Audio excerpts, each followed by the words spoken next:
우리 말씀을 통해서 마태복음 4장 18절에 있는 말씀을 22절까지 중심으로 같이 은혜를 나누고자 합니다. 예수님께서 그 갈릴리 해변을 다니시다가 네 사람의 제자들을 부르시게 됩니다. 베드로와 안드레, 야고보, 요한을 부르시게 되는데 궁금한 점은 어떻게 예수님께서 이 어부들을 제자로 부르실 때에 그들은 즉각적으로 따르고 순종했는가 고민하지 않고, 이 부분이 사람들이 굉장히 관심을 갖는 그런 대목입니다. 보통 사람 같으면 고민하고 몇 달 정도 고민을 하고 부모와 상의를 하고 그렇게 할 텐데 용단을 내려서 결정을 즉각적으로 할 수 있었겠는가? 이 베드로와 안드레, 야고보와 요한은 예수님께서 그들을 부르시기 전에 그들은 이미 침례 요한의 제자들이었습니다. 누구의 제자였다고요?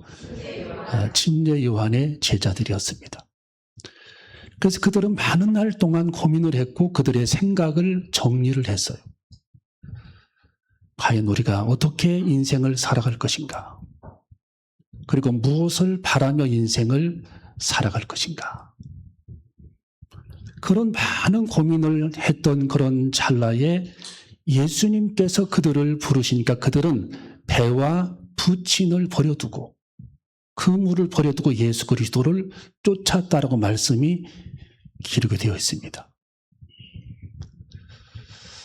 여러분, 저는 한 주간 동안 이 버림에 대해서 많은 생각을 해보고 묵상을 해보았어요. 버린다는 것은 과연 무엇일까? 전라도 전주의 신성교회라고 1930년대의 기록을 보면 이 마리아라고 하는 집사님이 있었습니다. 전라도 전주에서는 두 건의 그런 사건이 있었는데 제가 한 건에 대해서는 지난번에 소개를 했지요.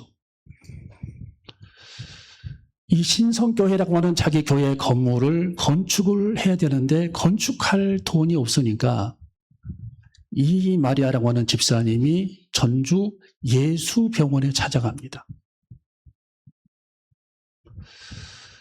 그래서 그 예수병원에는 의사 선생님들의 대부분이 미국에서 온 선교사들이었어요. 의사들이었습니다. 이 선교사로 의사들이 이분을 진료를 하고 그분을 의자에 앉게 하니까 이분이 제 눈을 팔 수 있겠냐라고 질문을 합니다. 할 수만 있다면 제 눈 한쪽을 빼서 팔았으면 좋겠다. 그래서 어떤 돈이 필요합니까? 그랬더니 이 마리아 집사님이 하는 얘기가 저는 제가 쓰려고 하는 그런 돈이 아니라 하나님의 성전을 건축하기 위해서 제 눈 한쪽을 팔고자 합니다. 그 의사 선교사님이 충격을 거기서 받게 됩니다. 야, 요즘 시대도 이런 사람이, 이런 믿음을 가진 사람이 존재하는구나. 우리 병원에서는 그렇게 사람의 눈을 빼고 하는 그런 병원이 아닙니다. 제가 할 수가 없습니다. 그리고 그를 연락처를 줬고 집으로 돌려보냅니다. 그 이튿날 아침에 그 의사 선생님은 과장이 있는데 이 선교사님이 회의를 주재를 했어요. 우리 병원의 환자 중에 이런 분이 있어서 돈을 팔고자 했는데 사정이 딱하고 하나님의 교회를 건축하고자 자기 돈을 팔려고 하는데 우리가 이 일을 그대로 넘길 수는 없을 것 같습니다. 그 선교사로 구성된 의사 선생님이 다 모여서 그걸 회의를 하면서 그들이 근심을 했습니다. 야, 이걸 어떻게 했으면 좋겠는가? 방법은 두 가지인데 모른 척하는 방법이 있고 우리들이 마음을 모으는 방법이 있는데 후자를 그들은 선택을 해서 미국 선교부 본부로 그들은 연락을 취하게 됩니다. 선교부 본부에서 연락이 왔어요. 그런 일이 있었냐? 우리는 그를 돕고자 하나님의 교회를 세우기를 원한다. 해가지고 많은 금액이 병원에 도착을 합니다. 그분에게 연락을 해서 그 금액을 전달하면서 당신의 버림이, 비록 눈은 우리들이 수술을 해서 뽑지 않았지만 그 버림이 당신의 교회를 건축하게 할 금액이 모아졌습니다. 이걸 받아주십시오. 여러분, 사람들이 무엇을 버린다는 것은 매우 아깝고 어려운 일입니다. 근데 하나님의 성경은 그 구절에 대해서 뿐만 아니라 여러 구절에서 우리들에게 말씀하시기를 버린 자들이 얻는다라고 말씀해 주셨어요. 세속을 버린 자들은 믿음을 얻고, 세상을 버린 자들이 은혜를 얻고, 예수 그리스도를 따르는데 방해가 되는 요소들을 버린 자들은 예수 그리스도를 얻게 된다라는 거예요.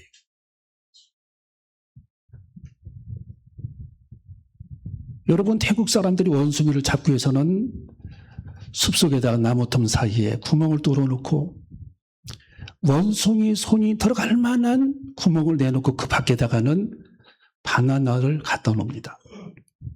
원숭이를 생포하기 위해서. 그런데 이 원숭이들은 이 머리가 좋은 것 같지만 욕심이 많아요. 손을 집어넣고 바나나를 딱 잡고 이게 손을 빼려면은 바나나를 놔야 빠지는 건데 결코 그들은 바나나를 잃어볼 수 없기 때문에 잡고 있는다라는 거예요. 그때 탁 잡고 또 잡고 또 잡고 한다라는 거예요.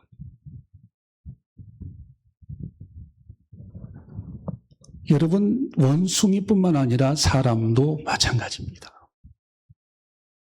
우리들이 마땅히 버려야 할 것들을 버리지 못하게 되면, 잡고 있으면 그걸 놓지 아니하면 한 단계 놓으면 성장하는데, 놓지 않기 때문에 한 단계 믿음이 성장하지 못하고, 내가 잡은 것을, 붙잡고 있는 것을 놓아버리면 예수 그리스도를 만날 수 있는데 그것을 결코 놓아버리지 못한다는 겁니다. 왜? 아깝고 가슴 아프고.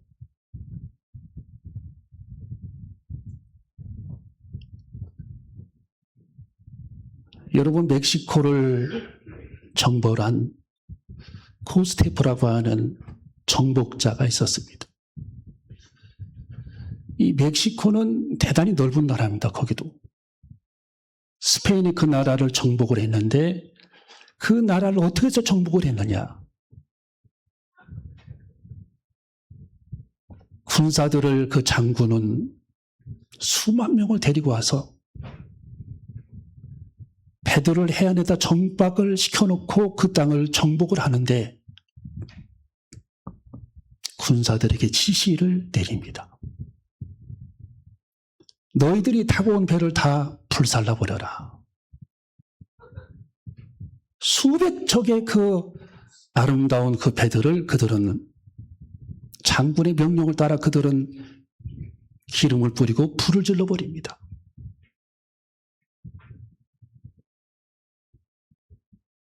배 안에 있는 모든 집기와 배가 다 불타버렸어요. 여러분, 군사들은 이해할 수가 없었습니다. 왜 우리 장수가 배를 불태우라고 말씀하는가? 여러분, 그 장수는 군사들을 모아놓고 일장연설을 합니다. 이제 우리는 갈 곳이 없고 배를 타고 본국으로 돌아갈 수 없다. 우리 앞에는 전쟁만 남아있고 우리는 이 땅을 정복해야 한다. 너희들이 도망갈 모든 퇴로를 불살라 다 차단했으니 힘을 합하여 전선으로 뛰어가 전쟁에 몰두하라. 여러분 그렇게 해서 그 멕시코를 정복하는 데에 그들은 죽을 힘을 다해서 전쟁터로 뛰어갑니다. 왜? 그들은 도망갈 길이 없습니다.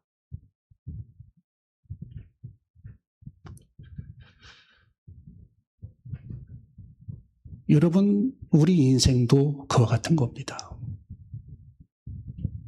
우리들이 아끼는 것, 우리들이 사랑하는 것, 우리들이 붙잡고 있는 것, 내가 하나님보다 더 사랑하는 것, 이것들이 내 삶을 가로막고 내 삶의 진을 치고 있다면 우리는 그것들로 인하여 예수 그리스도를 만날 수 없고 예수 그리스도를 발견할 수 없고 살아계신 예수 그리스도께서 우리 인생의 목자가 될 수 없기에 우리는 주님을 따르는 데에 방해가 되는 그런 요소들을 불가피하게 버려야 되고 놓아야 되고 그 죄악된 사슬을 끊어야 하고 모든 탐욕을 버려야 할 시점에 와 있다 라고 성경은 말씀해 주고 있습니다. 여러분, 세상에 버리지 않고 얻은 사람은 아무것도 없습니다. 버리지 않고 승리한 사람은 아무도 없습니다. 버리지 않고 쟁취한 사람은 존재하지 않습니다. 버리지 않고 긍휼관을 쓴 사람은 세상에 누구도 존재하지 않습니다. 우리는 버려야 할 때에 버려야 되고 포기할 것을 포기해야 합니다. 여러분, 하나님께서 갈대아 우루 땅에서 아브라함을 부르실 때에 너는 너의 본토 친척 아비집을 떠나 내가 내게 지시할 땅으로 가라고 명령했을 때에 이 아브라함이 그 땅을 떠나지 아니했더라면 여러분, 그가 어떻게 믿음의 조상이 될 수 있었겠습니까? 그는 그대로 평민에 지나지 않았을 거예요. 하나님의 축복, 그 예비된 축복. 하나님께서 7가지 축복을 아브라함에게 약속했던 그 엄청난 하나님의 그 축복을 그는 하나도 받지 못한 채 세상을 마무리했을 겁니다. 그러나 그는 2000km를 걸어와서 주의 말씀에 순종하여 지금 이스라엘 땅의 아버지가 되고 그의 허리를 통해 예수님께서 탄생하고 그 후손들로 통해서 많은 전 세계 지구촌에 있는 사람들에게 하나님의 복음을 전하게 되었던 축복은 아브라함이 자기의 모든 고향 땅을 일가 친척을 버리고 모든 인간적인 정을 다 버리고 하나님의 말씀을 듣고 그는 출발했기 때문입니다. 여러분, 우리는 버릴 것을 버릴 수 있는 저와 여러분이 되시기를 주님의 이름으로 축원합니다. 여러분, 엘리사는 부름받았을 때에 하나님께서 엘리야를 통해 엘리사를 부르셨습니다.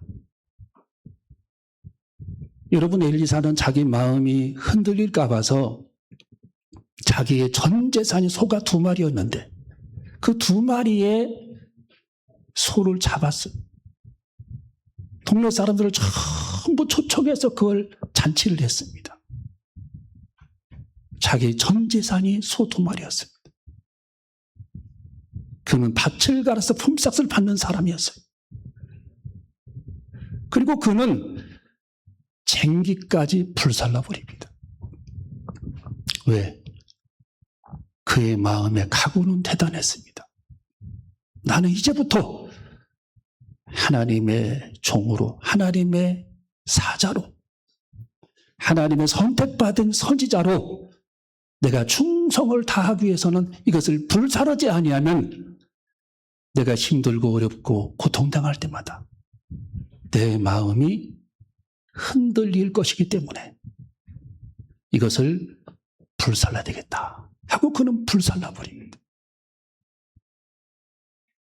그리고 하나님 앞에 위대하게 그는 쓰임받다가 하나님의 나라로 돌아갑니다. 여러분, 모세는 왕자잖아요. 바로 왕 밑에 왕자. 여러분, 하나님께서 이 모세를 왕궁에서 탈출한 그 모세를 하나님은 거두어 가십니다.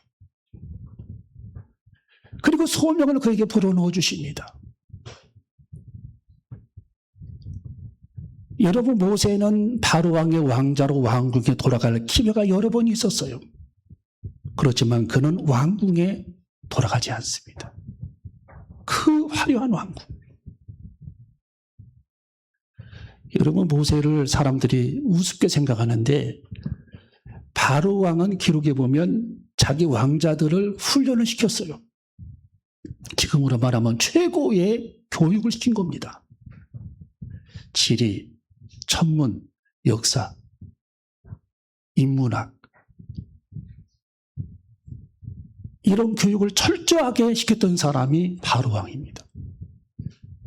그래서 모세도 상당한 그런 지식을 갖고 있었어요.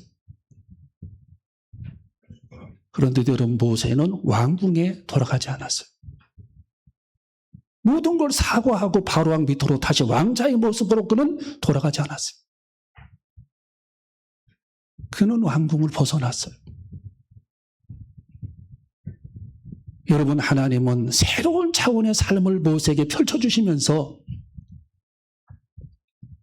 땅을 위해 살기를 원했던 모세가 아니라 인생의 명예와 영화를 위해 살기를 원했던 모세가 아니라 한 차원 더 높이 하나님을 위해서 살아가는 모세의 모습으로 그는 변화받게 됩니다.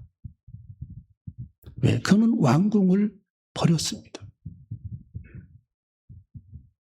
왕궁의 모든 축복된 그런 줄을 끊어버렸습니다.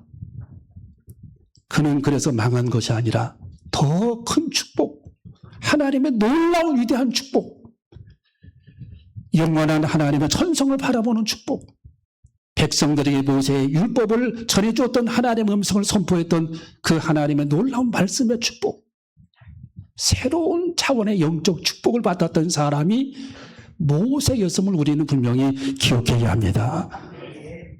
여러분, 우리는 버릴 것을 버려야 할 줄로 믿습니다. 끊을 것을 끊어야 합니다. 포기할 것을 포기해야 합니다. 하나님의 능력, 하나님의 권세가 되게 임할 때까지 우리는 버릴 것을 버리고 끊을 것을 끊고 포기할 것은 포기하고, 그러면 예수 그리스도를 얻게 된다라고 말씀해 주고 있습니다. 여러분, 조지 뮬러는 하나님 앞에 기도했던 기도의 사람입니다. 여러분, 저분은 처음부터 훌륭한 사람이 아니었어요. 저분의 소년 시절에 그 관한 기록을 보면 도둑질, 싸움, 불량배, 도박, 술, 그리고 교도소까지 가게 됩니다. 근데 역사에 길이 남는 고아의 아버지가 되고 그는 하나님의 종 사역자가 됩니다. 목사가 됩니다. 그 영국에 버려진 많은 아이들을 양육하는 고아원을 그가 운영하게 됩니다. 그러면서 이 고아원을 운영할 때에 그는 여러 가지 자기만의 법칙을 세웠어요. 그 첫 번째 법칙이 뭔 줄 아십니까? 나는 내 자아를 오늘부터 깨트린다라는 거예요. 나는 내 자아를 오늘부터 깨트린다. 나는 없다라는 거예요. 수천 명의 그 고아원을 그는 양육을 하면서 자기의 자아를 깨트리는 작업부터 시작합니다. 여러분, 저분은 5만 번 하나님의 기도에 응답을 받은 사람입니다. 5만 번. 그 5만 가지를 다 기록해놨어요. 응답받은 걸 날짜별로. 그날 당일날 응답된 것이 3만 가지입니다. 3만 가지. 여러분, 어떻게 해서 저가 하나님의 응답을 그렇게 많이 즉각 받게 되었는가? 저분은 자신의 자아를 깨트리는 결단이 있었어요. 깨트리는 결단. 나는 내가 아니고 갈라디아 2장 20절 내가 그리스도와 함께 십자가에 못 박혔나니 그런즉 이제는 내가 산 것이 아니요 오직 내 안에서 그리스도께서 사신 것이라. 이제는 내가 내 인생을 살아가는 것이 아니라 내 속에서 그리스도께서 살아갈 뿐이다. 이 시간도 내일도 오늘도 내 속에서 그리스도만 나를 통치하시고 예수님께서 내 인생의 주인 되시고 우리 예수님께서 내 인생의 목자가 되시고 예수님께서 나를 통치하시고 이 고아들을 주님께서 다스리시며 이 고아원의 주인이 주님이시다라는 겁니다. 주님이시다. 그 결단이 그에게 있었습니다.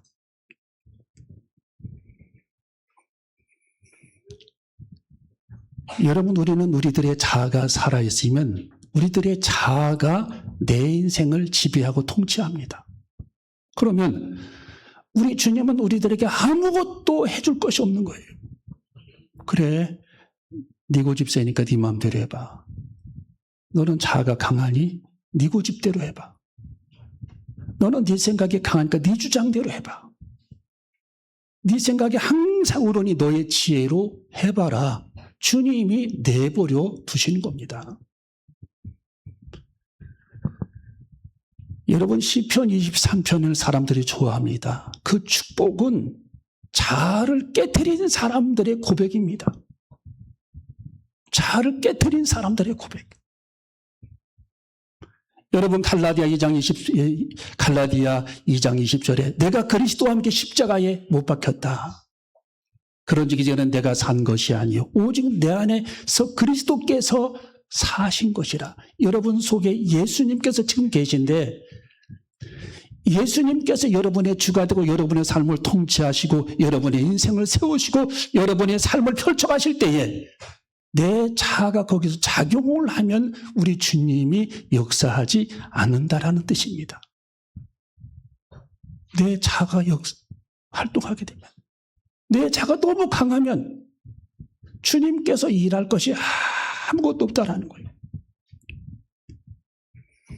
내가 육체 가운데 사는 것은 나를 사랑하사 나를 위하여 자기 몸을 버리신 하나님의 아들을 믿는 믿음 안에서 사는 것이라. 우리 한번 저 구절을 읽어봅니다. 시작.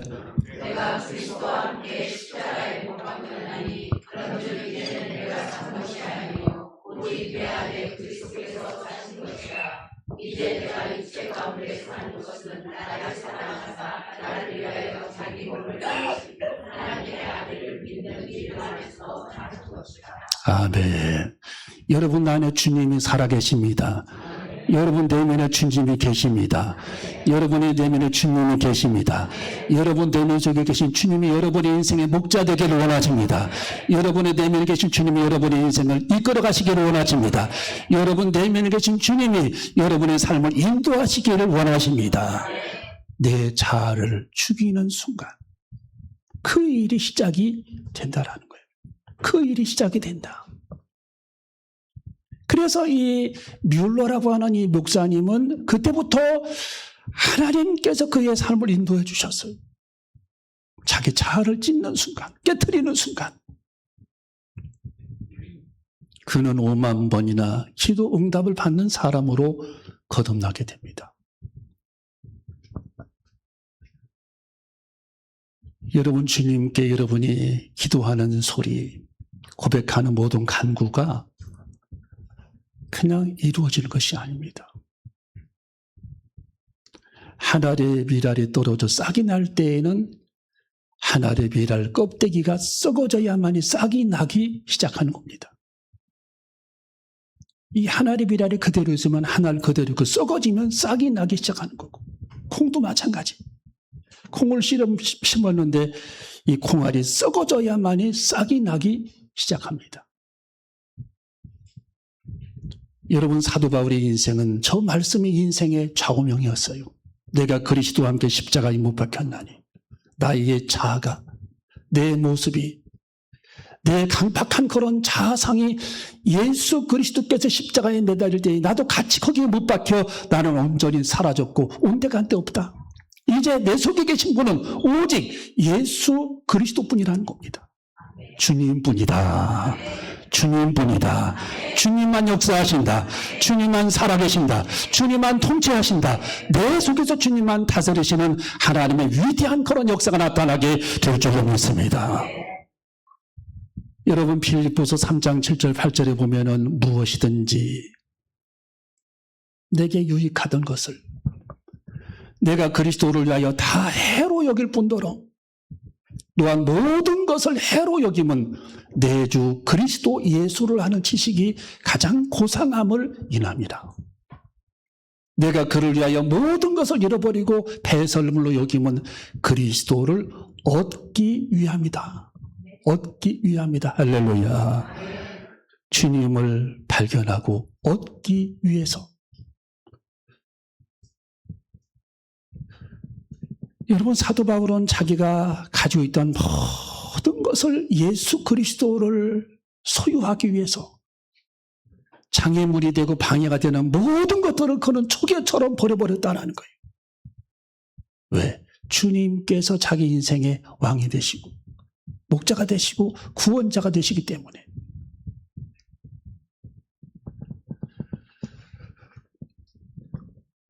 여러분, 노새 안에는 소돔성이 불탈 때에 하나님께서 노새 가족들에게 절대로 뒤를 돌아다보지 말라. 하나님의 명령을 들은 천사가 계속 말씀을 전합니다. 뒤돌아보지 말라. 불타는 소돔성을 바라보지 말라. 여러분, 노새 안에는 미련이 많았어요. 세상에. 불타는 그 소돔성에 미련이 많았습니다. 죄악의 도시에 미련이 많았습니다. 결국 그는 하나님의 명하신 하나님의 말씀을 어기고 뒤를 돌아다 보다가 소금 기둥이 되어버리고 맙니다. 하나님의 저주를 받게 됩니다. 여러분, 예수님은 손에 쟁기를 잡은 자마다 뒤돌아보지 말라고 말씀해 주셨어요. 사명에 충실하라는 거죠. 하나님의 내게만 주신 사명. 여러분, 우리는 주님을 만나는 데에 장애물이 세상에는 많습니다. 주님을 만나지 못하게 계속 막고 또 막고 있습니다. 이중 삼중으로 막고 있어요. 여러분, 어떻게 하실까요? 그걸 그대로 받아들이고 그냥 순응하면서 타협하면서 적당히 인생을 살아가면서 내 인생을 마감할 것인가?